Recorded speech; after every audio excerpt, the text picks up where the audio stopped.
দুনিয়ার মধ্যে আমার কাছে সবচাইতে তিনটা জিনিস বেশি প্রিয়। আল্লাহর রাসূল বললেন, আত-তাআম, হালাল খাবার আমি নবীর কাছে বেশি প্রিয়। হালাল খাবার। ওয়াত-তিব, আমি নবীর কাছে সুগন্ধি বেশি প্রিয়, আতর বেশি প্রিয়। তৃতীয় নম্বর, ওয়ান-নিসা, নেককার স্ত্রী আমি রাসূলের কাছে বেশি প্রিয়। আল্লাহ কয়, নবী আমার, আপনার কাছে হালাল প্রিয়, আপনার কাছে সুগন্ধি প্রিয়, আমি আল্লাহ আপনাকে পুরা শরীরটা সুগন্ধি বানায়া দিলাম। আল্লাহ যার পছন্দ করে এমন মানুষ দিনের জন্য রক্ত দিছে। আমরাও মাঝে মধ্যে রক্ত দিই, তবে দিনের জন্য না, ঠিক কিনা? মাঝে মাঝে আমরা জীবন দেওয়ার জন্য রেডি হয়ে যাই, তবে কিসের জন্য না? দিনের জন্য না। কেন?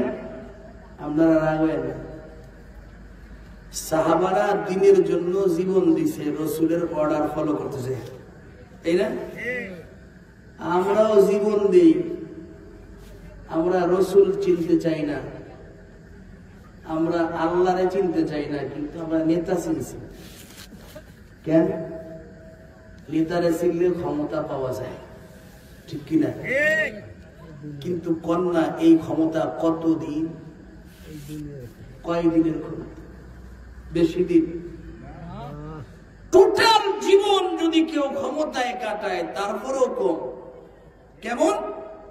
আল্লাহ বলেন, দুনিয়ার ক্ষমতাধরকে যখন কিয়ামতের দিনে জিজ্ঞাসা করা হবে, রে ক্ষমতাধর, পৃথিবীর মধ্যে সবচাইতে বড় দেশের বাদশাকে যদি প্রশ্ন করা হয়, পৃথিবীর মধ্যে তোমাকে বড় ক্ষমতা দিছিলাম, অনেক দিন পর্যন্ত সুখে কাটাইছো, ঠিক না? তখন এই সুখে কাটানো ব্যক্তি বলবে, লাম ইয়ালবাসু ইল্লা আশিয়াতান আও দুহাহা, না না না, দুনিয়ার জীবনে আমার মনে হয় এক সকাল বা এক বিকাল কাটাইছে। কত সময়? এক সকাল বা এক বিকাল। সামান্য সময় বড় ক্ষমতাধর হয়ে কথাই কথা। এটা মিলে কি মিলে না? আপনারাই যার যার চোখটা বোঝেন, সবাই চোখ বোঝেন। যার বয়স 40 বছর হেও চোখ বুঝেন, যার বয়স 60 বছর হেও চোখ বুঝেন, যার বয়স 70 বছর হেও চোখ বুঝেন। চোখটা বুঝছে। এখন একটু ভাবেন, আপনার বয়স যে 60 হয়ে গেছে, 70 হয়েছে, কয়দিন, কত সময় গেল?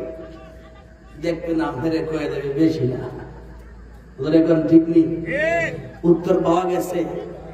মনে হয় এদিন ওই তো ছোট ছিলাম, ওই তো খালে উলঙ্গ হয়ে গোসল করছে। এখন 70 বছর জীবন থেকে চলে গেছে, 60 বছর জীবন থেকে চলে গেছে, 50 বছর জীবন থেকে চলে গেছে, 40 বছর জীবন থেকে চলে গেছে। মনে হয় তো ওই তো। ধরে বলেন ঠিক কিনা? আর আখিরাতের বিভীষিকাময় অবস্থা দেখলে সব ভুলে যাবে, সব। আমার ভাই, সাহাবারা রাসূল চিনছে, দিন চিনছে, এজন্য রাসূলকে নাখোশ করতে তারা চাইতেন না। তারা আল্লাহকে চিনছে, এজন্য আল্লাহকে নাখোশ করতে চাইতেন না, আল্লাহকে অসন্তুষ্ট করতে চাইতেন না। আর আমরা আল্লাহও চিনতে চাই না, রাসূলও চিনতে চাই না, এজন্য আল্লাহ রাসূল কিতে খুশি কিতে বেজার তাও দেখতে চাই না, ঠিক কিনা?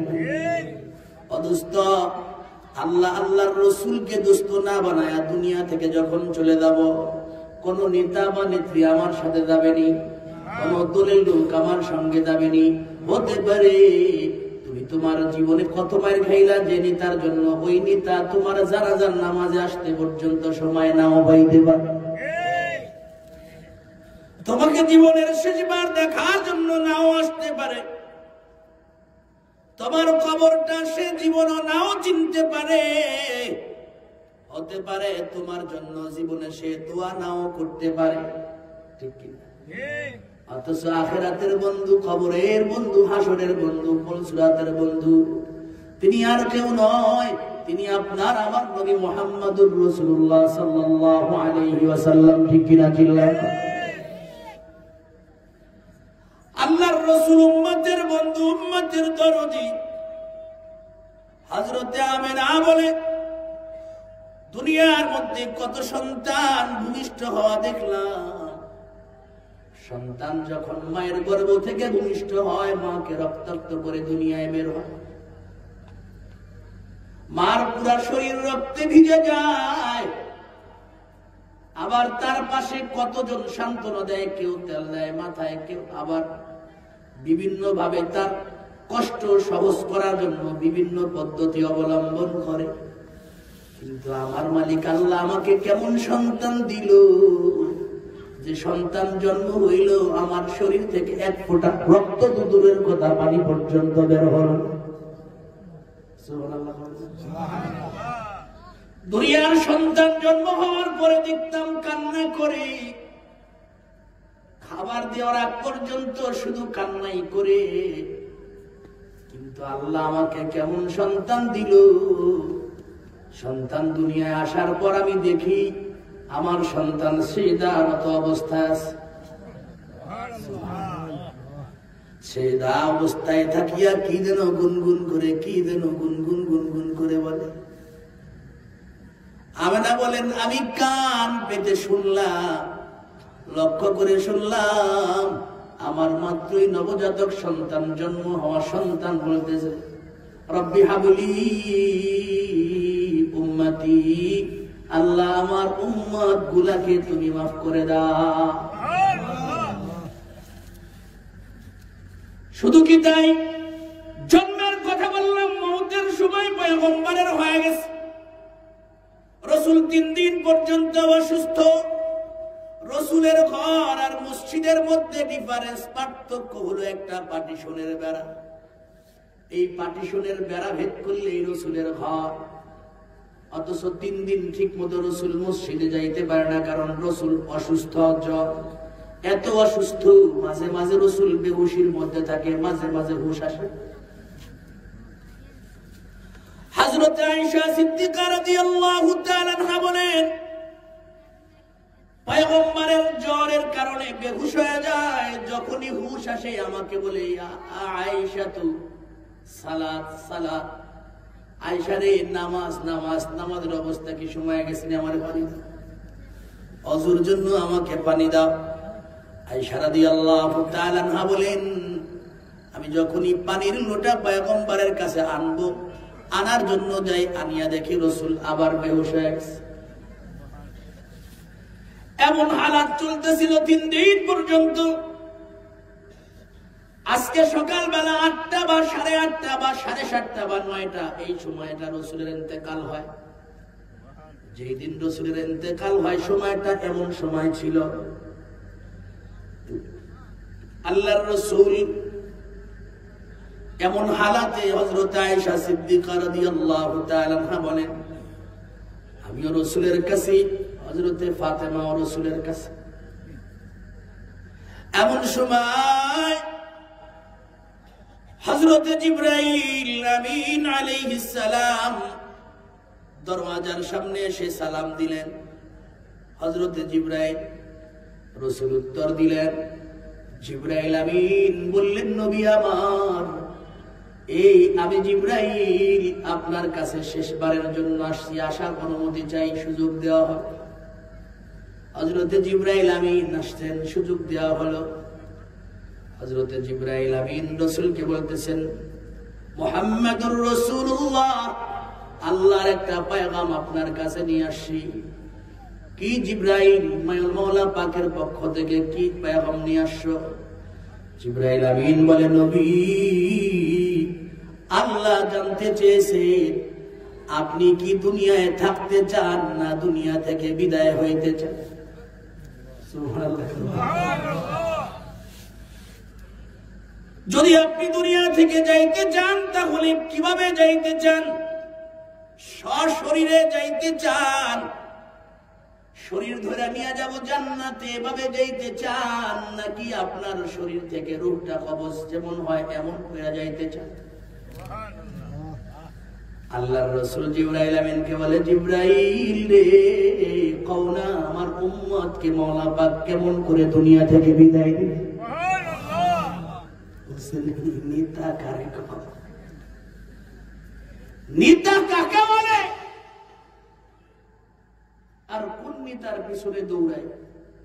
নেতারা যদি 400 মিটার দৌড় দেওয়া হয় তাহলে নেতা স্রোত পিছনের যারা আছে এখন দেখার সময় নাই, 600 মিটার দৌড় দিয়ে পারবে।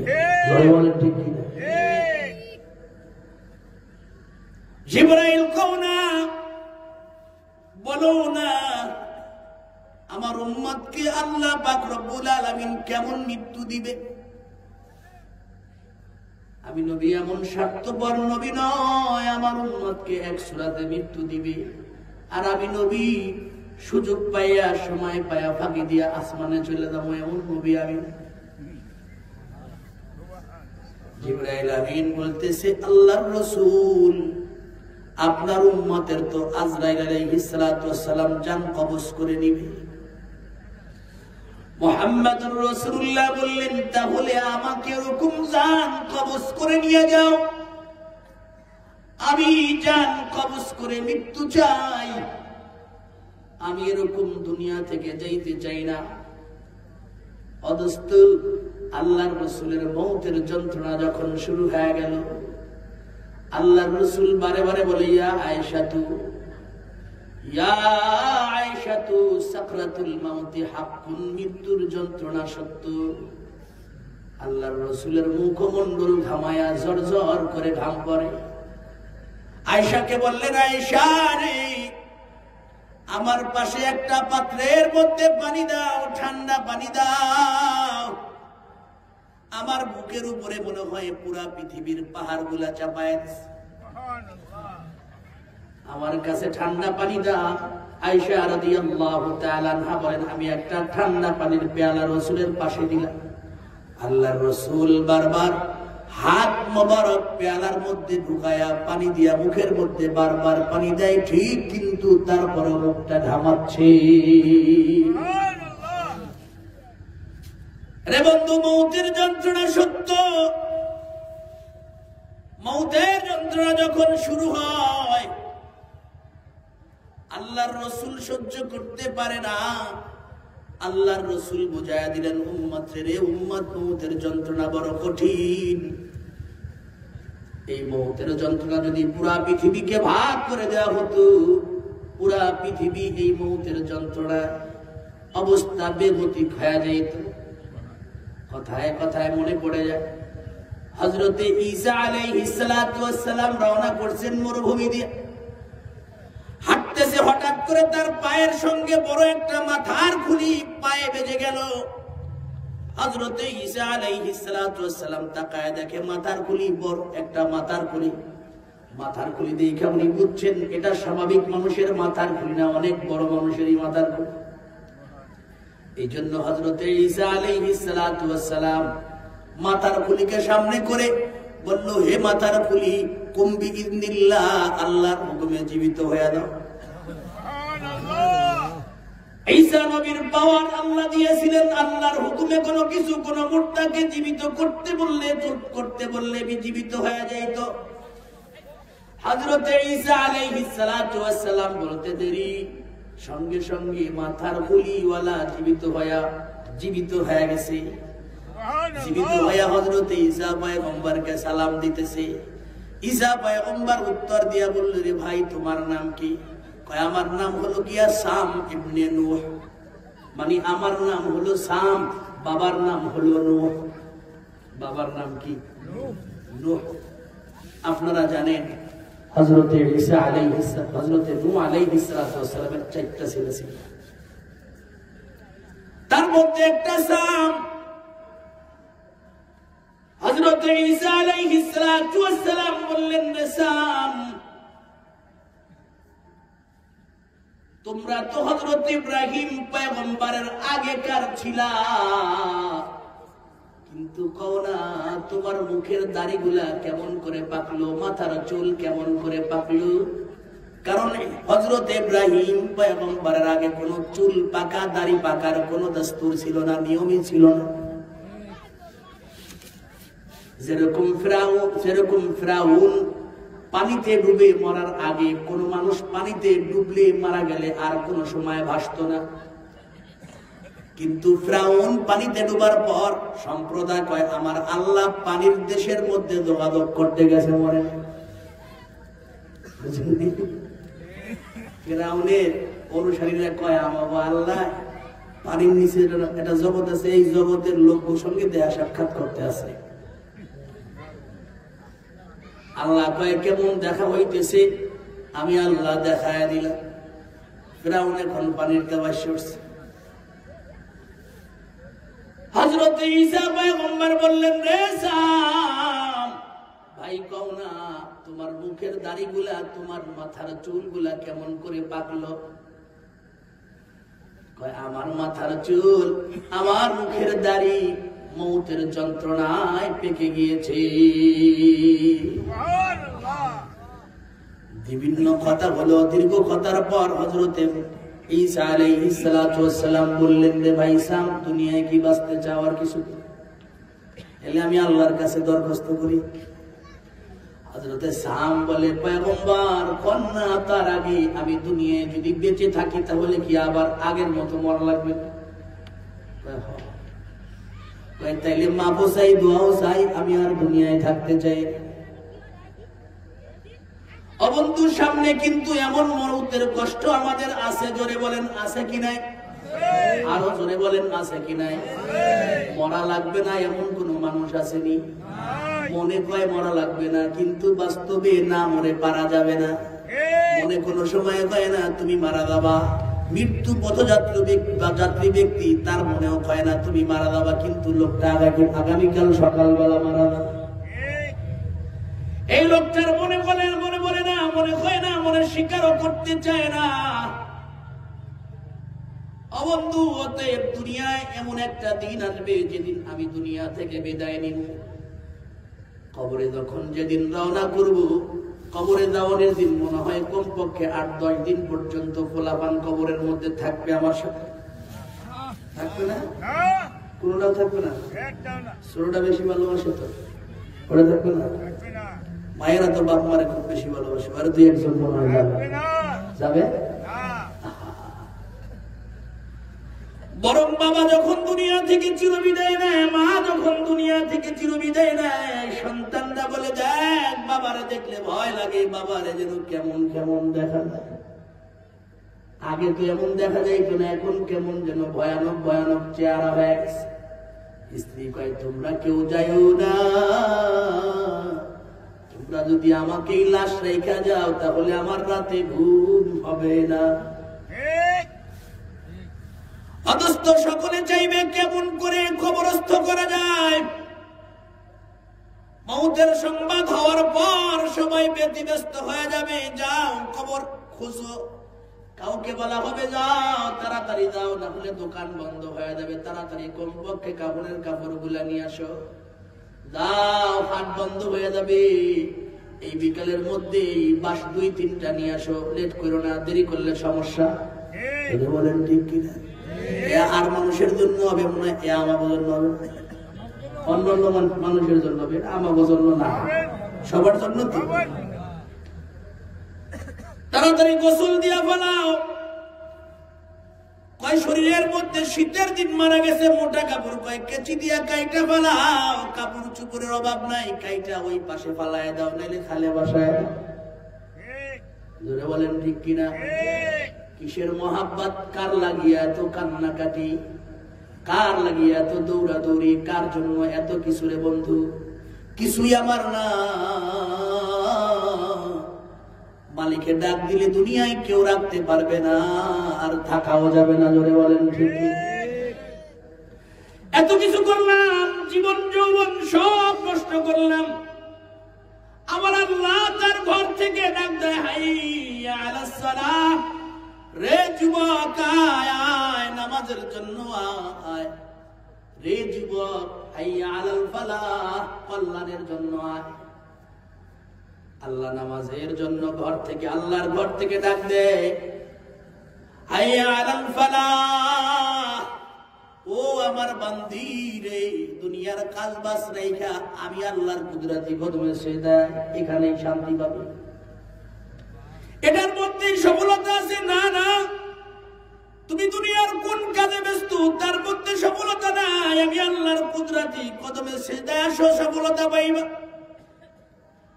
আল্লাহ কই নিয়মিত আমি প্রতিদিন আমার ঘর থেকে আমি আমার পেদা মুয়াজ্জিন দিয়া ডাক দিই,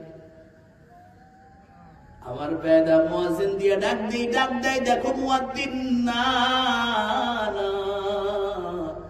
আমি আল্লাহর কুদরতি জবান তার সঙ্গে লেগে থাকি।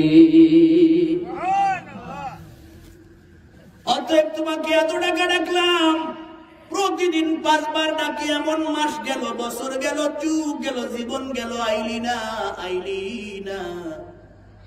যাদেরকে ভালো রাখার জন্য দুনিয়ায় আমাকে ভুললি, যাদেরকে দুনিয়ায় পদ পদবি দেওয়ার জন্য, পজিশন ঠিক রাখার জন্য আমি আল্লাহকে ভুলে গেলি। ও বন্ধুরে, 3টা কাফনের কাপড় দিয়া প্যাকেট বানাইয়া, মা বোনদেরকে 5টা প্যাকেট কাপড়ের কাপড় দিয়া প্যাকেট বানাইয়া, যখন ওই 3.5 হাত ঘর, মাটির ঘর, 3.5 হাত লম্বা মাটির ঘরটা 2 হাত গভীর ঘরের মধ্যে রেখে আনবে, যখন মাথায় বাঁধন দিবে, বুঝাইয়া দিবে রে বান্দা আর তোর মাথার শক্তি নাই, মাথার শক্তি অফ হয়ে গেছে। পায়ের মধ্যে বাঁধন দিয়ে আল্লাহ বুঝাইয়া দিবে না না, পায়ের মধ্যে আর শক্তি নাই, পায়ের শক্তি শেষ হয়ে গেছে। জয় বলেন। বুকের মধ্যে, মাজার মধ্যে বাঁধন দিয়ে বুঝাইয়া দিবে না না, তোমার মাজার শক্তি নাই, সর্বশেষ সব শেষ হয়ে গেছে। এই 3 কাপড়ে প্যাকেট বানায়া, মা বোনদেরকে 5 কাপড়ে প্যাকেট বানায়া, ওই মাটির ঘর, ওই ঘরের দিকে লয়া যাইবে, মসজিদের চিরচেনা পালকিতে চড়ায়া, আপন জনেরা পালকির পিছনে পিছনে দৌড় দিবে, আর যারা দূরের আর এই জাতীয় ইজিকালে বিবিনে তারা হেরা তো পাশেই যাবে না। ধরে যে নিজের নেতার পিছনে পিছনে দৌড়াইয়া আল্লাহরে বলছে, নামাজ ছাড়ছি, রোজা ছাড়ছি, ঘুষ খাইছি, সুদ খাইছি, হারাম খাইছি, জুলুম করছি। যারা বলেন ঠিক কিনা? এত ইদিকালে বিধি, ও যদিও আসে জানাজার নামাজ পর্যন্ত, এরপর দৌড় দিবে আর কবরে যখন নিয়ে যাবে রে বন্ধু, আপন জনেরা পিছনে পিছনে যাবে ঠিক, কত মানুষ কত কাজে বিধি, তারা আস্তে সাইড রাস্তা দিয়া চলে যাবে, কবর পর্যন্ত আর যাবে। কবরে নামাইয়া যখন আপন জনেরা, আপন সন্তান বা ভাই তাকে ধইরা কবরের মধ্যে নামাবে, উত্তরে মাথা, দক্ষিণে পা দিয়া শোয়া দিবে। আর শোয়ানের সিস্টেম হলো এমন, আমরা একটা ভিন্ন উল্টা তরিকায় শোয়াই। কবরের মধ্যে শোয়ানের সুন্নাত তেমন, কাইতয়া ঘুমানো না, শীতে এমন ঘুমানো সুন্নাত। কেমন ঘুমানো সুন্নাত? জীবিত অবস্থায় যেমন সুন্নাত, মরার পরে এমনই সুন্নাত। মরার ঘুমটা কি অমনই সুন্নাত। ঘুম পড়ায় যখন চলে যাবে, আপন জনেরা আল্লাহ মারিয়া চলে উপরে উঠে যাবে, তাকায় দেখবে ছেলে নাই, ভাই নাই, যারা আমাকে কোলে নিল তারা কেউ নাই, আমাকে একাকী ঘুম পড়ায়া চলে যাইতেছে। এক এক করে বাঁশের চালনি বিছায়া দিবে, আর মাটির ঘরটা অন্ধকার হইতে থাকবে। জোরে বলেন ঠিক।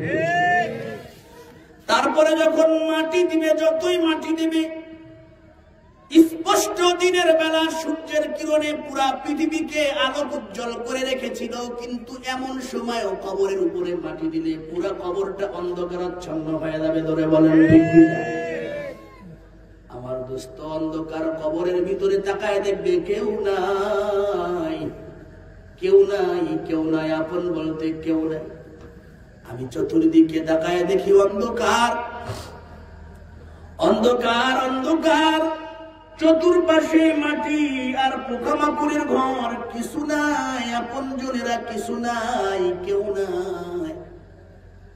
আমার আপন জনেরা আমাকে কবর দিয়ে 1 পা 2 পা করে করে করে যখন চলে যাবে, ও রাসূল বলেন 40 কদম চলে যাওয়ার পর দুইজন ফেরেশতা আসবেন মুনকার নাকির। আর হাদিসের মধ্যে পাওয়া যায় এই মুনকার নাকির আসার আগে আরেকটা ফেরেশতা আছে, রোমান ফেরেশতা। এই রোমান ফেরেশতা হলো গিয়া সিল সাফর লাগাইতে, সিল সাফর দিবে। সিল দিবে এটা মেড ইন চায়না, না মেড ইন জাপান, না মেড ইন বাঙালি, না মেড ইন ইন্ডিয়া। এই সিলটা লাগাইতে দুনিয়া থেকে ট্রান্সফার করা হয়েছে, আখিরাতের দিকে রওনা করেছে। মাঝখানে ভায়া হলো খবর আলমে বরজাক।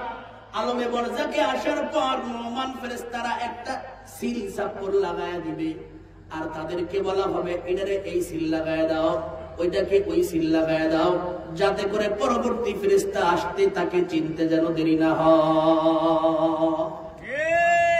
এজন্যই তো রাসূলের সুন্নাত আমার উম্মতকে বাঁচাইতে হবে। এজন্য আমার উম্মতকে সর্বশেষ দিনের ঘুমানটাও আমি রাসূলের সুন্নাতে ঘুম পড়ায়া দিই। আমি রাসূলের সুন্নাতে ঘুম পড়ায়া দিও, আমি রাসূলের পাঞ্জাবি পড়ায়া দিও, আমি রাসূলের সুন্নতি ডান কাতে শোয়া দিও, যেন ফেরেশতারা আয়েশা দেখে আমি রাসূলের সুন্নাত অনুযায়ী ঘুমায়া গেছি, যাতে তারা ওইভাবে সিলটা সাপোর্টটা লাগাইতে পারে। কিন্তু বন্ধুরে, এই সিল সাপোর্ট ওই সমস্ত হারামখোরদের হবে না, যতই তাকে ডান কাতে শোয়ানো হোক না কেন। এই ফেরেশতা আসার আগে গজবের ফেরেশতারা তাকে বাম কাতে ঘুম পড়ায় দিবে, বাম কাতে ঘুম পড়ায় দিবে।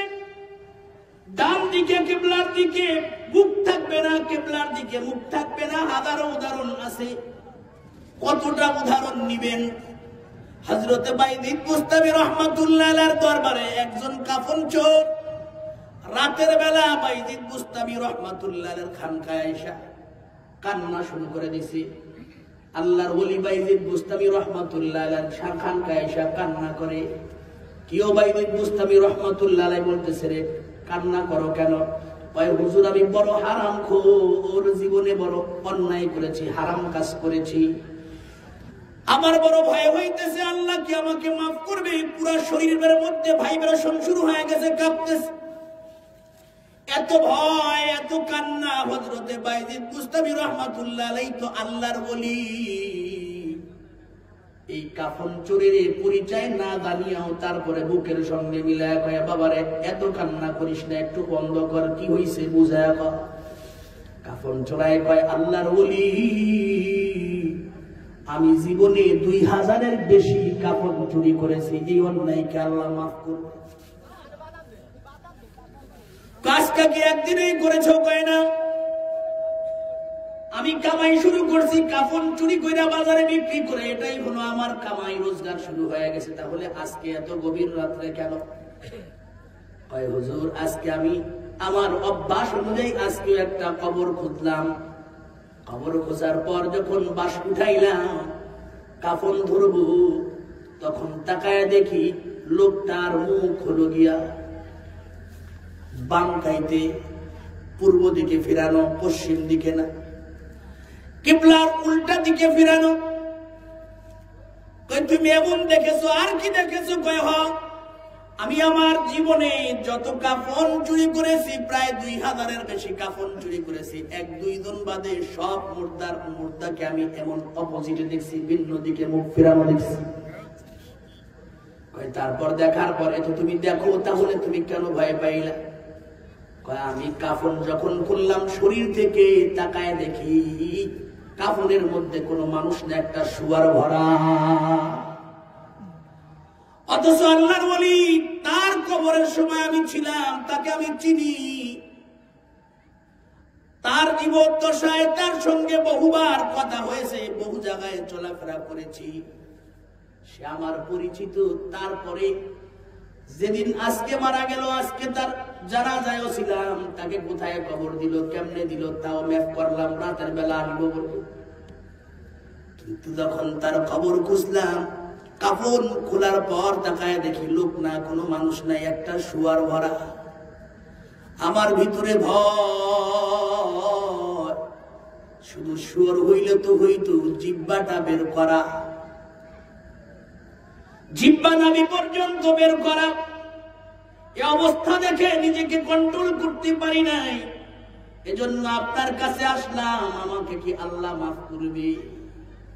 কই তুমি যে তাকে দেখলা তার হালাত এমন হইল কেন? তার কোন পাপাচার সম্পর্কে তোমার জানা আছে? কয় হ্যাঁ জানা আছে। কয় কি পাপ করতো?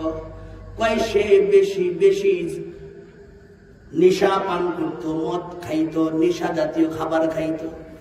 ও বন্ধু, অতএব কত কথা কম, কবরের মধ্যে ডান কাতে শুয়াইলেই হবে না। দুনিয়ার জীবনে রাসূলের সুন্নাত মানলে ডান কাতের ডান থাকবে, নচেত থাকবে না। এই রোমান ফেরেশতারা যাওয়ার পর আবার দুইজন ফেরেশতা আসবে। ওই ফেরেশতারা হলো গিয়া বানকার নাকি। এই ফেরেশতারা আয়েশা কি করবে জানেননি? আয়েশা প্রশ্ন করবে, মার রব্বুকা, তোমার রবকে, ওয়া মান নাবিয়ুকা, তোমার নবীকে, ওয়া মা দীনুকা, তোমার ধর্ম কি? প্রশ্ন কয়টা? আরো জোরে বল না। এক নম্বর, মার রব্বুকা, তোমার রবকে। এটা খালি পুরুষরাই জিজ্ঞেস করবে, মহিলা তো মনে হয় না। না, পুরুষ মহিলা সবাইকে প্রশ্ন করবে, সবাইরই প্রশ্ন করবে তিনটা। এক নম্বর, মার রব্বুকা, তোমার রবকে। দ্বিতীয় নম্বর প্রশ্ন, আমান নাবিয়ুকা, তোমার নবীকে।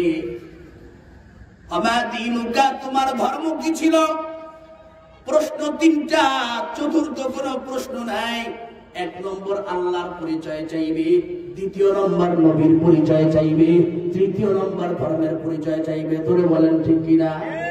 এখন বলেন দোস্ত, দুনিয়ার মধ্যে যদি আল্লাহর নাফরমানি করে করে আমার জীবন যাপন করি, দুনিয়ার মধ্যে যদি রাসূলের সুন্নাতের বিপক্ষে চলি, রাসূলের সুন্নাত না মানি, রাসূলকে মহব্বত না করি, তাহলে কন্যা কি আমার এই কবরের মধ্যে প্রশ্নের জবাব কি আমার জন্য সহজ হবে না কঠিন?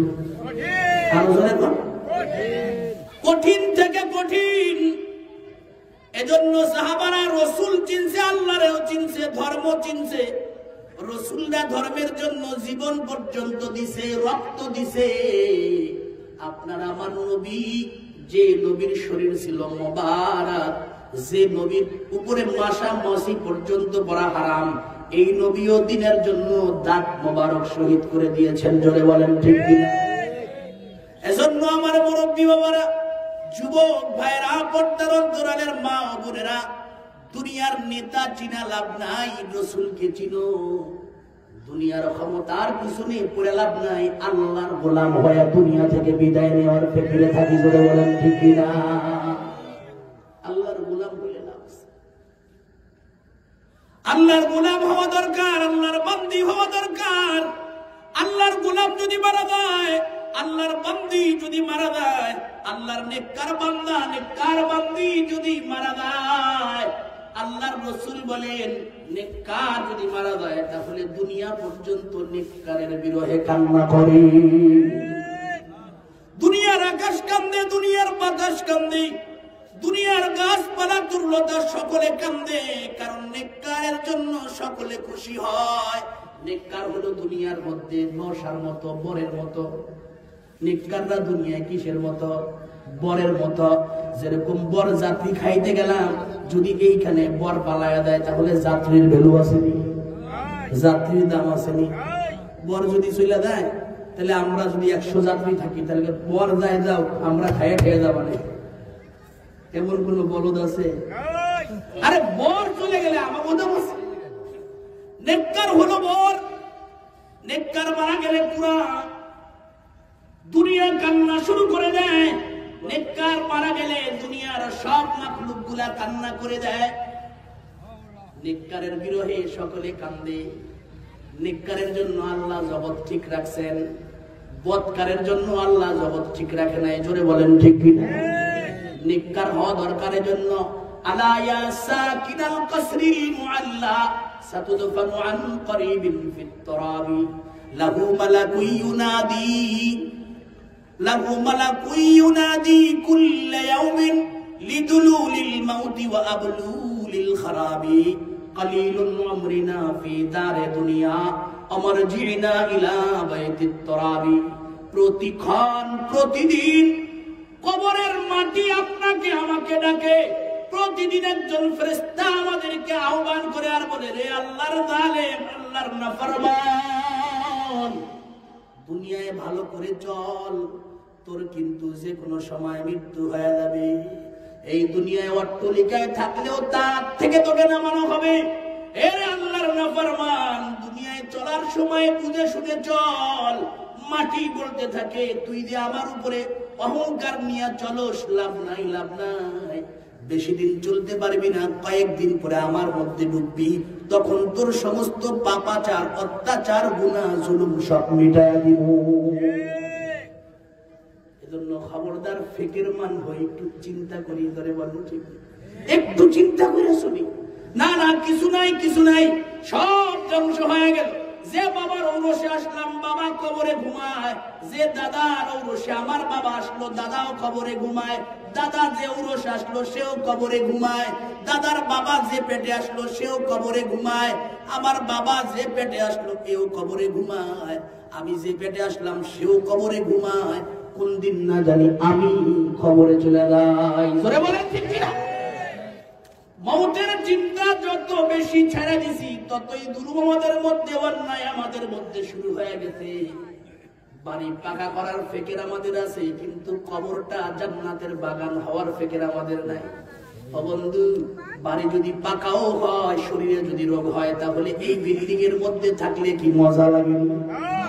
মজা লাগে? অসুস্থ শরীর মুক্তিটা হয়ে গেছে, খাবার যদি দামি হয়, তারপরও কি মজা লাগেনি? অবন্ধুরে, দুনিয়ার বিল্ডিং এ থাকলে অসুস্থ হওয়ার পরে যদি বিল্ডিং মজা না লাগে, দুনিয়ার মধ্যে অসুস্থ শরীরে দামি খাবার যদি মিষ্টি না লাগে, তিতা লাগে, অবন্ধু এই দুনিয়ার ঘর এর হলো গিয়া এই ক্ষমতা। কিন্তু আমি তো কবরের যাত্রী, কবরে চলে যাব। এই কবরের মধ্যে কবরের সামান জোগাড় না করে যদি যাই, আল্লাহর কসম কেউ কিন্তু কারো না। আমার দেশে এমন নজির আছে, বাবা রেডি হইয়া সন্তানদেরকে খাওয়াইছিল, বাবা বিপদে পইরা সন্তানদেরকে না খাওয়াইতে না পাইরা, এজন্য বাবার গেলা জায়গা বিক্রি করে সন্তানদেরকে বাজার করে খাওয়াইছে। বাবা আর দলিল দেশে সুযোগ পায় নাই।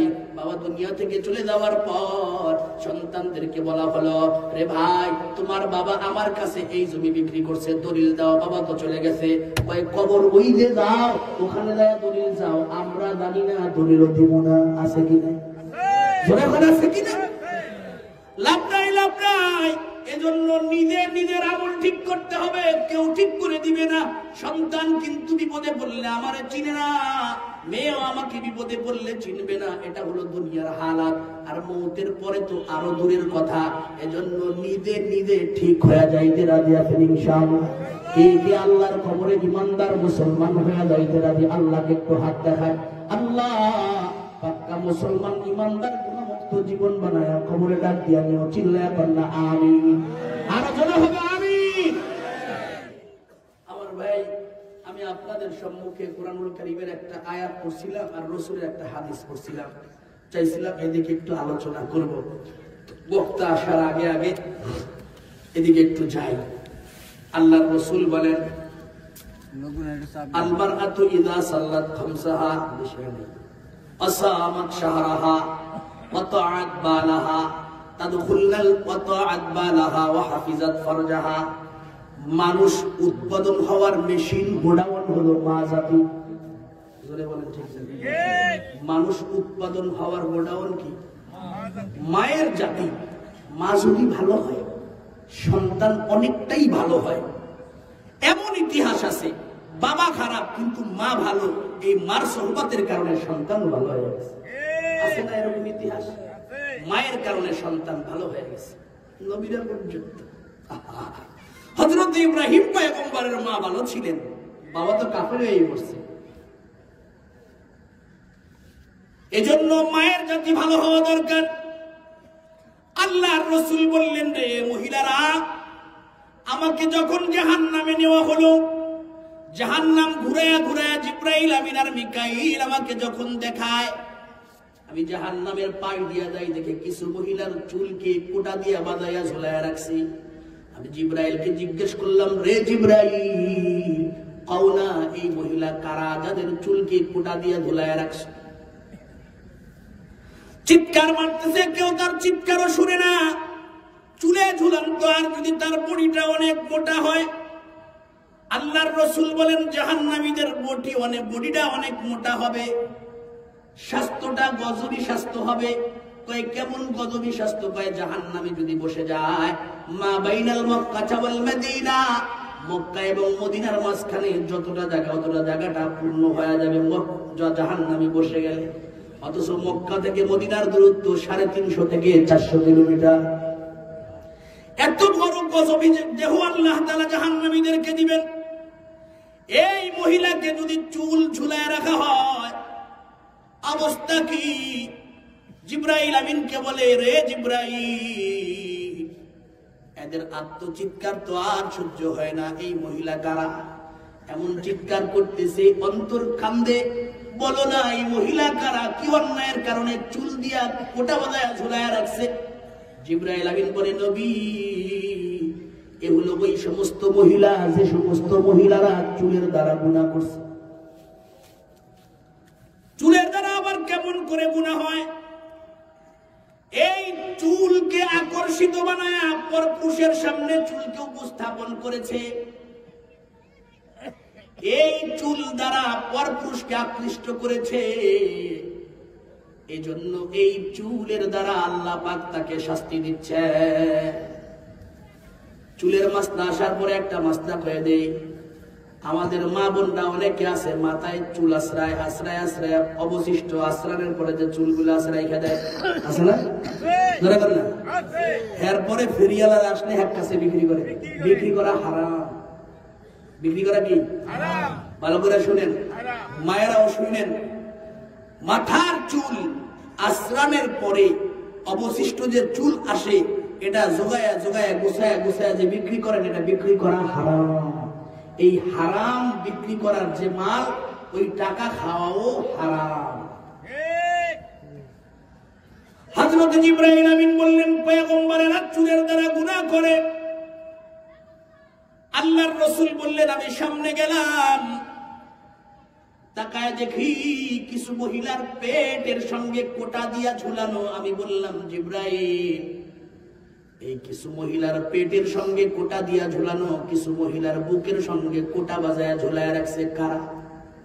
জিবরাইল আমিন বলে, নবী আমার, এ হলো ওই মহিলা যারা দুনিয়ার মধ্যে পেট দিয়া এবং বুক দিয়া পরপুরুষকে আকৃষ্ট করে গুনাহের দিকে নামাইছে। এদেরকে কিয়ামত পর্যন্ত এমন শাস্তি দেওয়া হবে, এ হলো বিচার ছাড়া শাস্তি। বিচার ছাড়া শাস্তি। জজ সাহেব রায় শুনানোর আগ পর্যন্ত আসামি অ্যারেস্ট হওয়ার পরে যে জেলখানায় থাকে এটাকে জেল বলা হয় না হাজত? হাজত কি কোনো হিসাব হয় না? হাজত হিসাব ছাড়া রায় হওয়ার পরে হলো শাস্তি শুরু হয়। এই কবরের মধ্যে যে যারা শাস্তি পাইবে তারা হলো হিসাব ছাড়া শাস্তি। কিয়ামতের দিন বিচারের পরে আবার নতুন করে শাস্তি। জিবরাইল আমিন বলে, নবী গো, এরা হলো গিয়া এই হাজতখানায় আছে কিয়ামত পর্যন্ত এই শাস্তি। আল্লাহর রাসূল বলেন, আমি সামনে কয়েক কদম দিলাম, তাকায় দেখি কিছু মহিলাকে ঠোঁটের সঙ্গে কোটা বাজায় ঝুলায় রাখছে।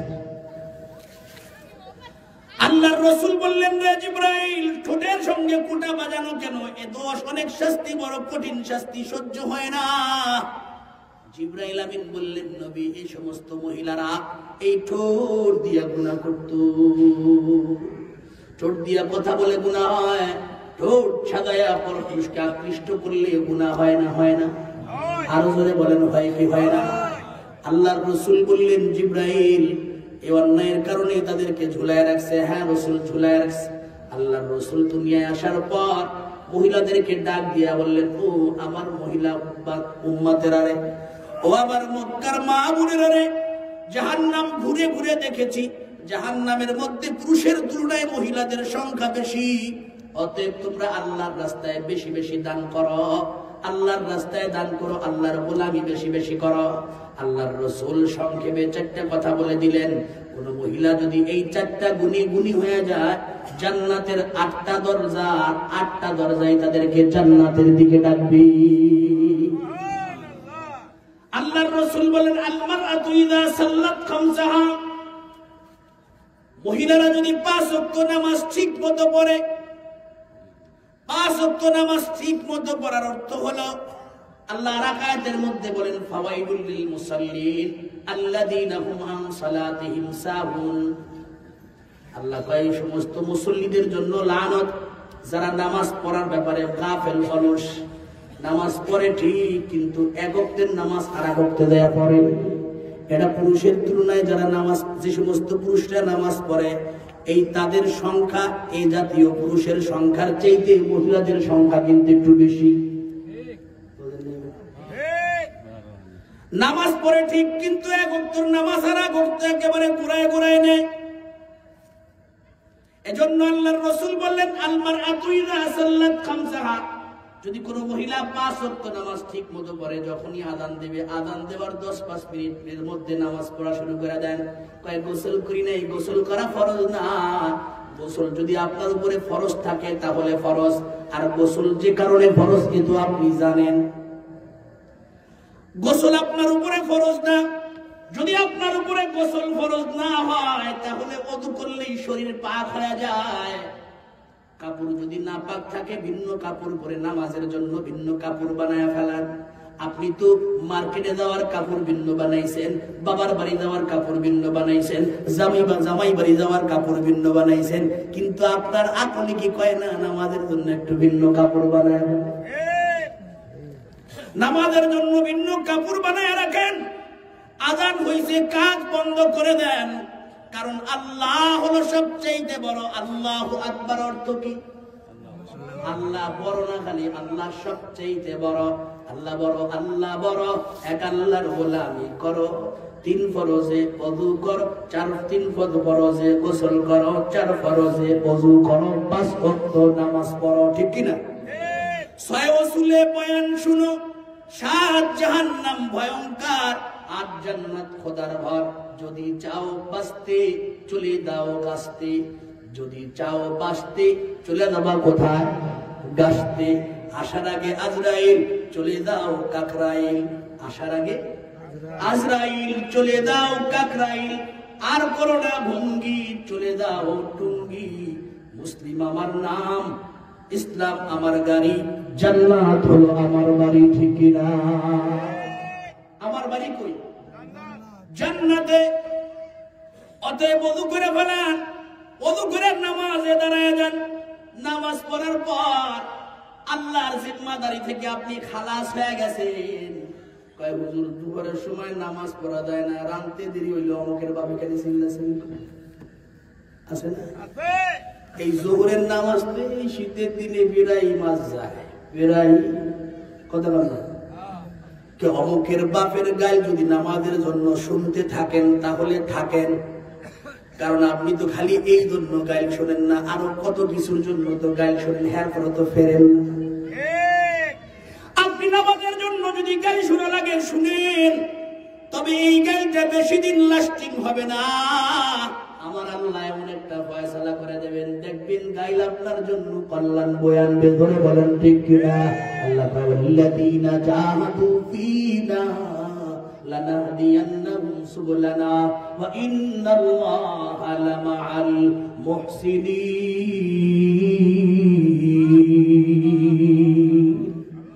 মায়েরা যদি ইমানদার হয়, নামাজি হয়ে যায়, খোদার কসম এই দেশের সব মায়েরা বোনেরা যদি নামাজি হয়ে যায়, তাহলে দেখবেন এই মা বোনরা রাস্তাঘাটে বেপরদায় বের হবে। প্রকৃত নামাজি যে তার অন্তরের মধ্যে মাওলার ভয়, আল্লাহর ভয় আছে, এই মহিলা স্বামীরে কষ্ট দিতে পারে না। ধরে বলেন ঠিক কিনা? আল্লাহর রাসূল বললেন আল মারআতু সাল্লাত খামসাহা, যদি মহিলারা 5 ওয়াক্ত নামাজ ঠিক মতো পড়ে, প্রত্যেক ওয়াক্ত নামাজ আযানের পর পরেই পড়ে ফেলাবেন। নামাজ যখন পড়বেন দেখবেন নামাজ পড়তে আবার শয়তানে ধোঁকা দেয়। এটা একটু কয়ে দেই, নামাজিরে শয়তানে ধোঁকা দেয়। কেমনে? তাড়াতাড়ি কোনো কাম নাই, দেখবেন রুকু গোনো গোনো সিজদা তাড়াতাড়ি, কথা বলেন ঠিক কি? শয়তানে ধোঁকা দেয়, তাড়াতাড়ি কর, কোনো কাম নাই। যখন দেখবেন তাড়াতাড়ি নামাজ পড়া শুরু করে দিয়েছি, তখন মনে করবেন শয়তান আমারে বুঝায়, আমার কোনো কাম নাই। আমি সিজদার রুকু 3 বার কইলাম, রুকুর তাসবিহ 3 বার কইলাম না 2 বার কইলাম, কি কইলাম এত খবর নাই, এত কোনো কোনো কে, তাহলে বুঝছি শয়তানের চাইরে দিছি। মনে থাকবে তাসকিরটা? যে নামাজ একটু ঘন ঘন পড়েন, রুকুটা ঘন ঘন দেওয়া হয়, তাড়াতাড়ি তাড়াহুড়া ভিতরে ঢুকায়, এই তাড়াহুড়াটা শয়তানে করে। কে করে? শয়তানে। আর তাড়াহুড়ার নামাজ পড়বো না, রাজি আছি না ইনশাআল্লাহ? দ্বিতীয় নম্বর, যখন তাড়াহুড়া থাকবে না, শয়তান আর একটা ধোঁকা দেয়। কেমন? তখন আস্তে আস্তে নামাজ, ধীরে ধীরে নামাজ যখন পড়বো, শয়তান মনের ভিতরে ঢুকাই দিবে, দেখো মানুষ আমার কবে নেই, কি সুন্দর নামাজ পড়তেছে, আস্তে আস্তে লোকটা মনে হয় পরহেজগার। ভিতরে আসেনি এমন কথা বল না? আরে ভাই, রোগের রূপ তো বইতে হবে, আসেনি। এইটা শয়তানের দ্বিতীয় নম্বর ধোঁকা। এটা কি শয়তানের দ্বিতীয় নম্বর ধোঁকা? ওই দিকে তাড়াতাড়ি করে ভাবছি ভুলাইয়া ঠুলাইয়া মোটামুটি নামাজ রে কাঁচাই কুচাইয়া গুছাইয়া ছেড়ে দেবো, এই নামাজ আল্লাহ কবে নিলাম না, যা ধুইতে গেছে, পায়খানা করছে, কেতাই ধুইতে গেছে, কিন্তু এক জায়গা ধুইতে দেয়া 4 জায়গা জড়াইছে তাড়াহুড়ার কারণে। তো এমন তাড়াহুড়া করে নামাজ পড়লে নামাজ তো হয় নাই। এক জায়গায় রুকুতে তাসবিহ কইতে পারে নাই, আর এক জায়গায় সিজদা একবার কইছে, এও এক জায়গায় ঠিক হইছে, আর এক জায়গায় ব্যায়াম করছে, হয় নাই। এভাবে নামাজ হইছে। তো শয়তানের ধোঁকা তো মুসল্লি বুঝছে, এজন্য মুসল্লি আস্তে আস্তে পড়ে। এখন যখন দেখছে আস্তে আস্তে পড়ে, শয়তান কয় পারলাম না, তখন আর একটা দিই, এই ঢুকছে। যখন এরকম খেয়াল আসবে, মনে করবেন শয়তান আমার দ্বিতীয় ধোঁকা দিছে। ওটা ভুল। আমি আল্লাহর জন্য নামাজ পড়ি, কে মুসল্লি বললো, কে কি বললো না বললো, ওটা আমার কিছু আসে যাবে না। এটা যখন আমি ছুটে যাব, তখন শয়তান আর একটা ধোঁকা দিবে। ওই ধোঁকা হলো গিয়া, আমি মুসল্লি, আমি নামাজি, আমি ভালো মানুষ, অমুক খারাপ। কথা বল না?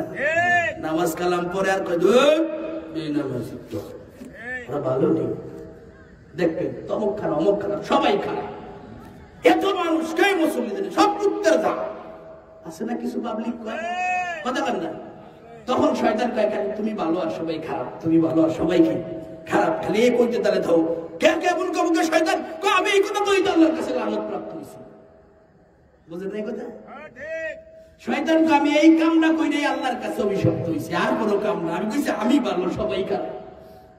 শয়তান কয়, না খায়রুম মিনহু, আমি তো আদমের চাইতে বড়। আল্লাহ কয়, ফাখরুজ ফাইন্নাকা রাজিম, ফাখরুজ মিনহা ফাইন্নাকা রাজিম। তুই ভালো, আদম খারাপ, কেন কইলি জান্নাত থেকে যা, তোর বিতরিত। এটা হলো গিয়া শেষের ধোঁকা। অতএব যখন দেখবেন আমারে খালি আমার মনে ভালো কয় আর সবাই রে খারাপ কয়, তখন বুঝবেন শয়তান আমারে পাইছে। ঠিক আছে নি? ওয়াজ মনে থাকবে তো ইনশাআল্লাহ? থাকবে না? থাকবে না? দোস্তরে আমার, তাহলে 1 নম্বর মা বোনদের কাজ, আল্লাহর রাসূল বললেন আল মারআতু সাল্লাত খামসাহা। দ্বিতীয় নম্বর ওয়াসামাত শাহরাহা, রমজানের রোজা রাখা, রমজানের রোজা রাখা। আমি আমার মা বোনদেরকে বলবো, রমজান মাসের রোজা ঠিক মতো রাখবেন ইনশাআল্লাহ। কয় হুজুর সব দিনই ঠিক আছে, যেদিনকে মার্কেট করতে যায় ওদিনকে তো থাকা যায় না। কারণ যে চাপ মার্কেটের, ওই চাপে রোজা নিয়ে গেলে রোজারে কোনোভাবে টিকেন যায় না, ওদিনকে বাদে বাকি সব কয়েকদিনই থাকি। আসেনি কথা বল না? আসেনি? দোস্তরে আমার, খবরদার খবরদার, রোজা হলো আল্লাহর জন্য, আল্লাহর জন্য রোজা রাখবো, আল্লাহকে খুশি করার জন্য রোজা রাখবো। মার্কেট আমার কাজ না, মার্কেট হলো গিয়া পুরুষদের কাজ। আমার স্বামী আমারে যা আইনা দিবে, ওটা আমার পছন্দ হোক আর না হোক আমি করব। যখন আমার স্বামী যা আইনা দিবে, ওটা যদি আমি করি, আল্লাহ আমার স্বামীর চয়েসকে আমার চয়েস বানায়া দিবে। সুবহানাল্লাহ। বোঝা নাই মনে? বোঝা নাই? একবার ঠকছেন, ধৈর্য ধারণ করছেন। মায়েদেরকে বলি, বোনদেরকে বলি, একবার ঠকছো, ধৈর্য ধারণ করো। মাদেরকে বলি, একবার ঠকছেন, ধৈর্য ধারণ করেন। স্বামী আপনার জন্য পোশাক আনছে, আপনার পছন্দের হয় না। বোনরা বাবা আপনার জন্য পোশাক আনছে,